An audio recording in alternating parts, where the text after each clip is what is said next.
Vamos a mais uma aula de higiene e manipulação de alimentos. Eu sou a professora Cristiane Martins e hoje vou falar para vocês sobre o controle integrado de pragas. Esse é mais um procedimento operacional padronizado exigido pela RDC 216 de 2004. Aqui nós tratamos como POP3, controle integrado de vetores e pragas urbanas. Então, o POP3 ele vai tratar das principais pragas urbanas encontradas. São pragas que eram oriundas de outros meios, e que se adaptaram muito bem ao ambiente urbano. Principalmente o quê? Baratas, roedores, formigas, moscas, mas podemos ter uma gama enorme de outras pragas incidindo sobre o meio urbano e precisam ser controladas. Nós precisamos ter ações que vão prevenir que essas pragas tragam contaminações para dentro da nossa empresa.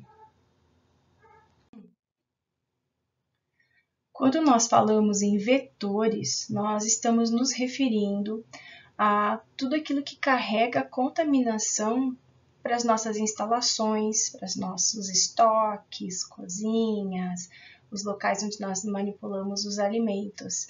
Então, nós temos que nos precaver contra o acesso, a entrada desses vetores e dessas pragas que carregam contaminações. Nós temos vários tipos de pragas, que é fácil de nós identificarmos como tal, mas nós temos que pensar que, inclusive, animais domésticos não são permitidos em áreas de manipulação de alimentos. Muitas pessoas trabalham em áreas contíguas às suas casas, fazem o seu negócio de alimentação a partir do seu lar, numa unidade adaptada. Nós temos que saber, então, separar, inclusive, o acesso, não permitir a entrada de animais domésticos, gatos, cães, pássaros e outros animais que, porventura, sejam de afinidades domésticas, tá? Porque todos eles trazem e carregam contaminações. Então, é proibida a presença de quaisquer animais nas áreas de manipulação, estocagem e afins. Para trabalhar o controle integrado de pragas num serviço de alimentação, nós vamos agir impedindo a atração, o abrigo, o acesso e proliferação desses vetores. Eles vão ser atraídos quando nós deixamos restos de alimentos, quando eles sentem que tem ali um local propício para eles se alimentarem e sobreviverem.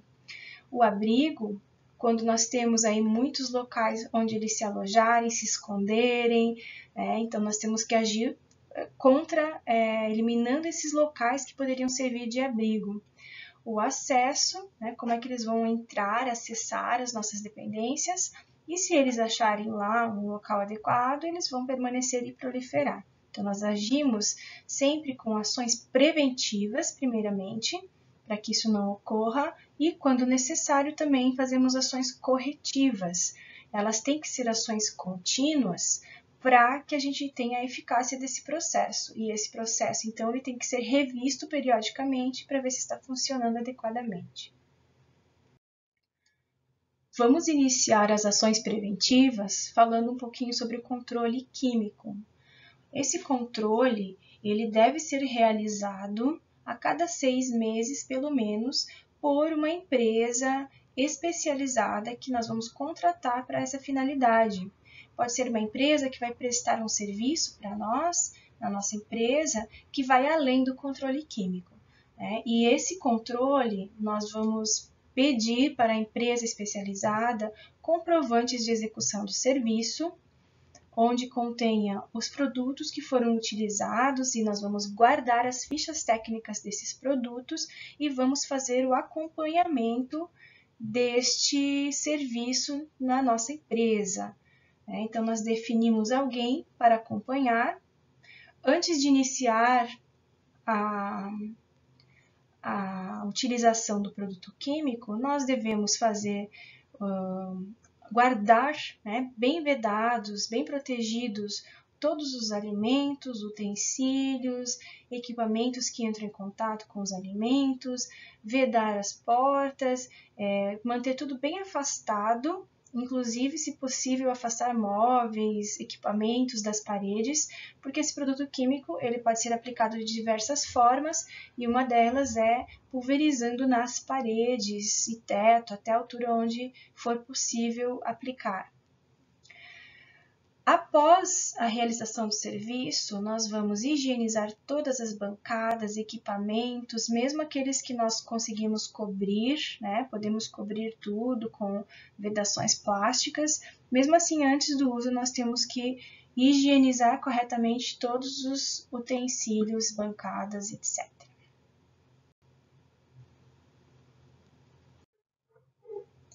Além do controle químico, outras ações preventivas que nós temos que fazer são as proteções em ralos, verificar se todos os ralos estão protegidos, providenciar telas milimetradas e vedações para portas, janelas e qualquer tipo de acesso que nós tivermos, inclusive exaustões, acessos de pias, então a gente tem que fazer as verificações, se isso continua periodicamente sendo utilizado de forma adequada, se não houve nenhum rasgo nas telas, se as proteções estão todas no lugar. Outras ações preventivas são fechamentos das portas e janelas, verificar se as vedações estão adequadas, se não tem frestas que permitam a passagem. Nós temos aí várias pragas que na menor fresta eles conseguem acessar.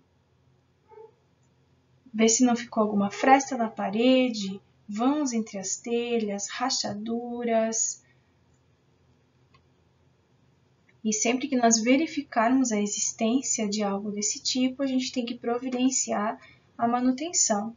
Rasgou, rachou, identificamos alguma fresta, vamos providenciar a correção deste problema.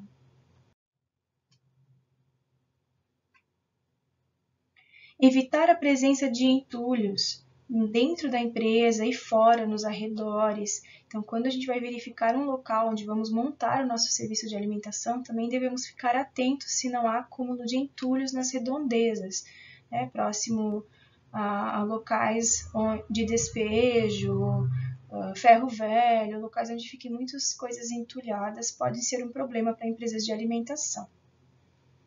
Quintais e gramados limpos e bem aparados também, além de passar uma impressão melhor para o consumidor, também previne o abrigo de pragas no entorno. Outra coisa muito importante é acondicionar o lixo de forma adequada, bem protegida, tirar bem frequentemente, colocar para fora de forma adequada que possa ser coletado, sem acessos de pragas nesses locais. Descartar materiais, equipamentos em desuso que possam providenciar abrigo, esconderijos para as pragas. Então, nunca receber caixas e deixá-las acumuladas, evitar caixas de madeira e papelão, sempre receber e já trocar essas caixas, retirar as embalagens externas, para que todos os riscos de contaminação que tenham vindo do meio externo possam ficar do lado de fora, providenciando a coleta deste descarte, desse lixo. Produtos em aerossol, spray e iscas, dependendo das iscas, não são permitidos, principalmente nos locais internos onde se manipula alimentos. Então, aerossol e spray de forma nenhuma, e iscas, dependendo do local, se for na área externa, até é possível de ser utilizado, mas na área interna a gente faz uso de outras medidas que não incorram em riscos para os alimentos. Nós temos vários tipos de ações que podem minimizar a atração das pragas, né? Então, quando a gente trabalha no período noturno, lâmpadas de sódio, lâmpadas com filtros amarelos específicas, elas podem evitar a atração de inseto voador.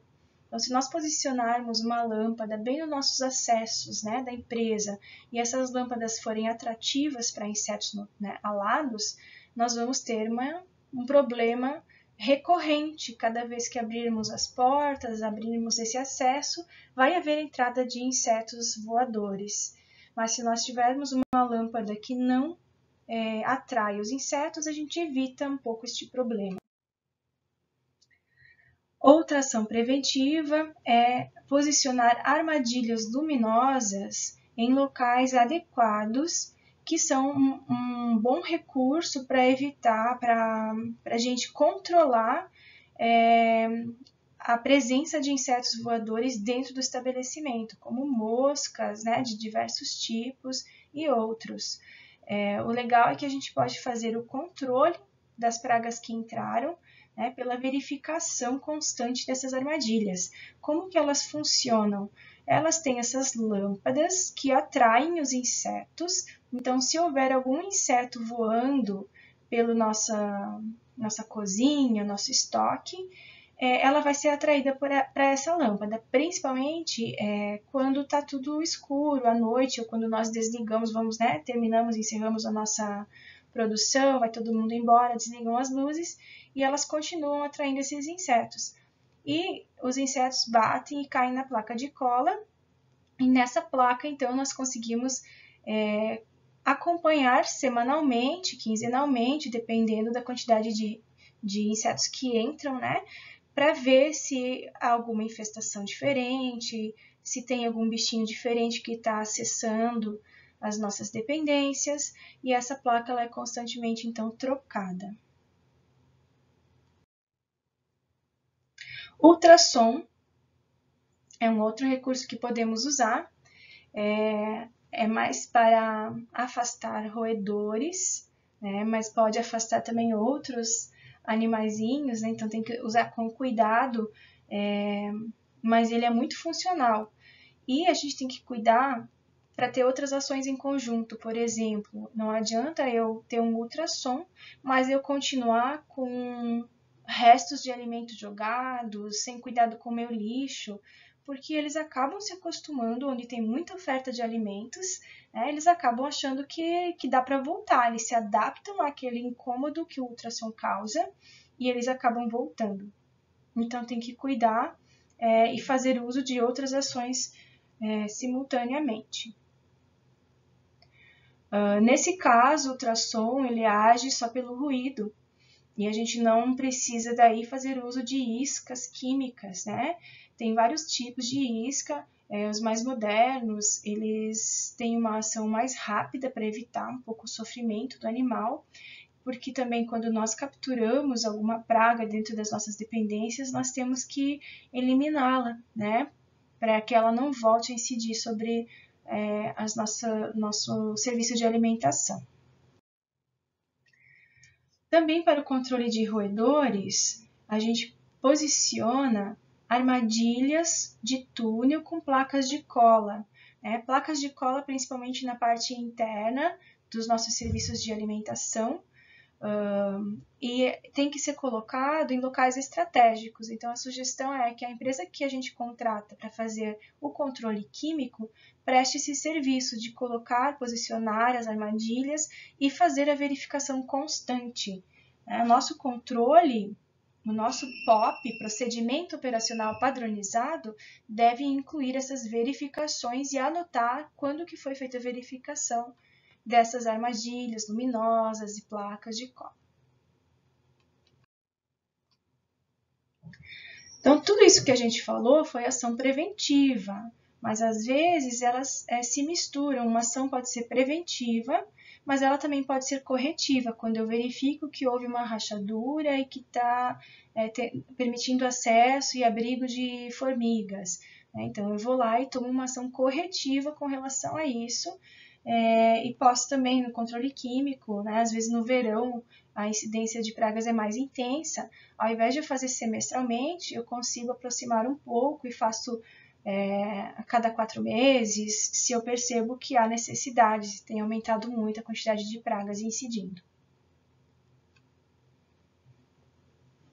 Então, aqui só um exemplo de uma infestação que teve numa creche, aqui mesmo em Santa Catarina, onde nós estamos fornecendo este curso para vocês, e que todos os alimentos tiveram que ser descartados porque havia fezes de ratos pelas dependências ali de estoque.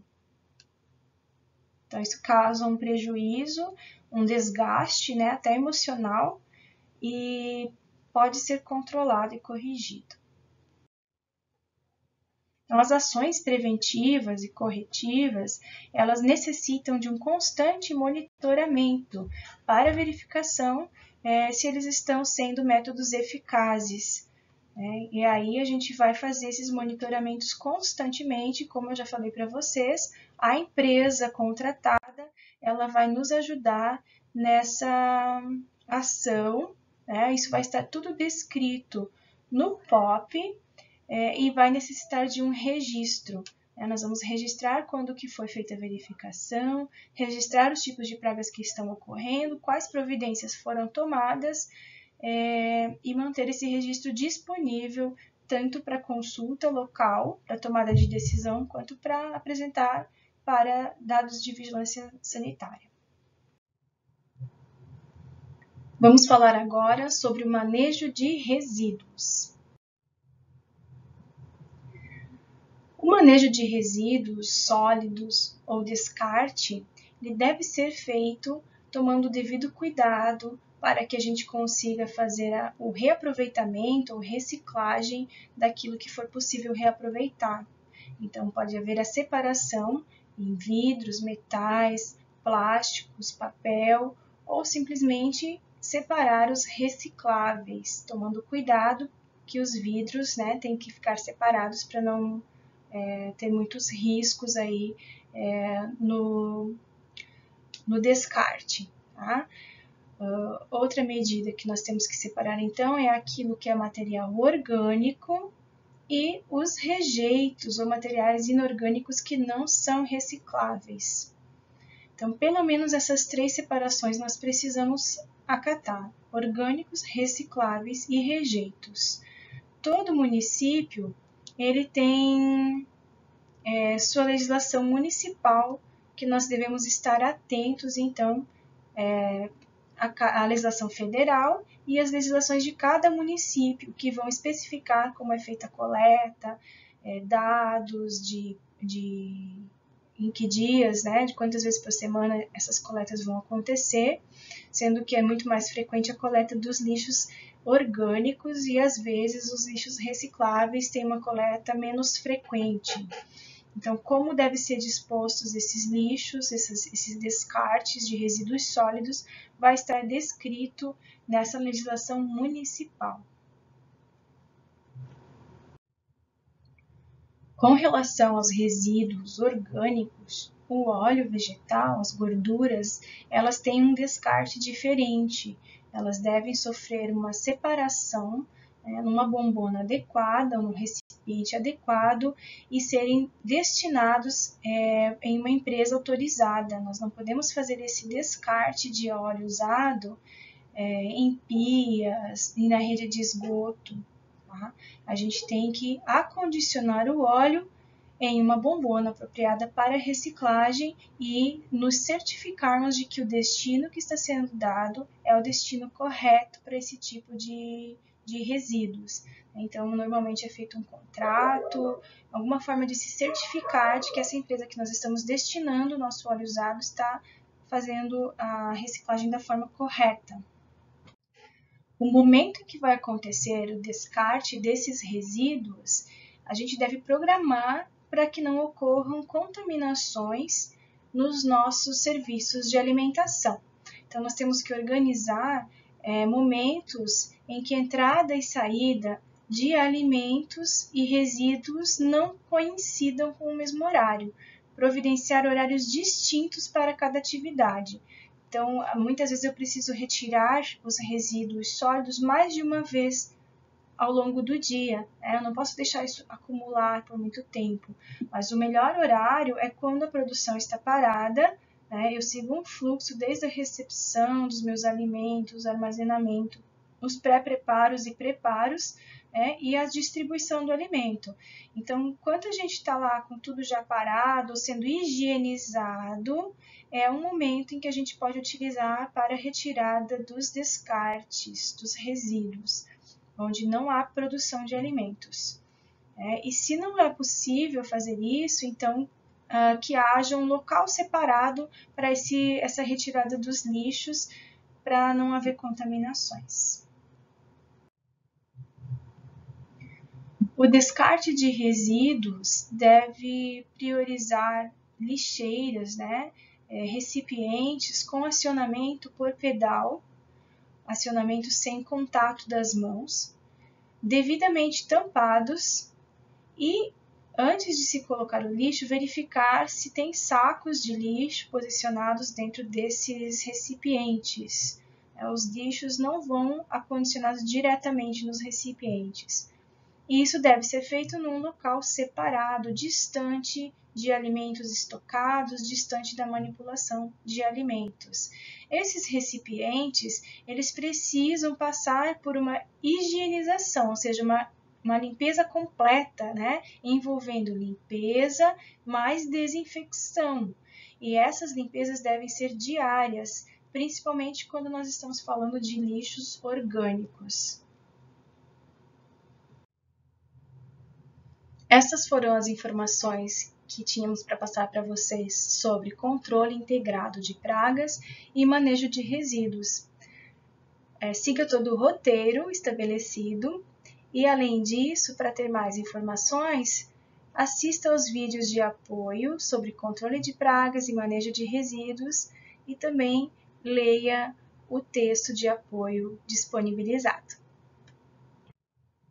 Nossas referências para essa apresentação e te esperamos na próxima aula. Obrigada!